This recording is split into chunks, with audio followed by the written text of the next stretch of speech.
తెలంగాణ ఆర్టీసీలో గుర్తింపు సంఘం ఎన్నికలు కొద్దిసేపటి క్రితం ప్రారంభమయ్యాయి. ఈసారి యూనియన్ల మధ్య త్రిముఖ పోటీ ఉండడంతో విజయం ఎవరిని వరిస్తుందా అన్న ఆసక్తి సంస్థలు సాగుతోంది. రాష్ట్ర విభజన అనంతరం ఏర్పడిన టీఎస్ఆర్టీసీలో తొలిసారిగా కార్మిక సంఘం ఎన్నికలు జరుగుతున్నాయి. యూనియన్లన్నీ నువ్వా నేనా అన్నట్లుగా ప్రచారాన్ని సాగించాయి.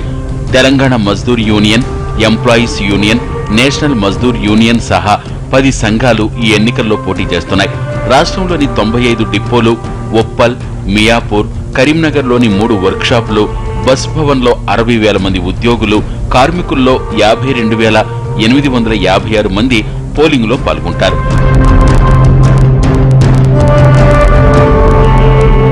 ఇప్పటికే టీఎస్ఆర్టీసీలో గుర్తింపు సంఘంగా ఉన్న టీఎంయూ మిగతా సంఘాలకు గట్టి పోటీ ఇస్తోంది. ఈసారి పోటీ త్రిముఖంగా ఉంది. టీఎంయూ, ఎంప్లాయీస్ యూనియన్, ఎన్ఎంయూల మధ్యనే ప్రధానంగా ఉంది.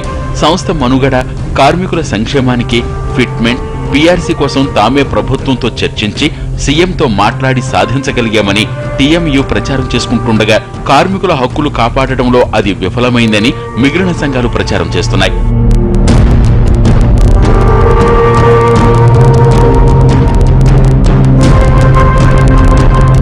కార్మిక శాఖ ఎన్నికల నిర్వహణకు కట్టుదిట్టమైన ఏర్పాట్లు చేసింది.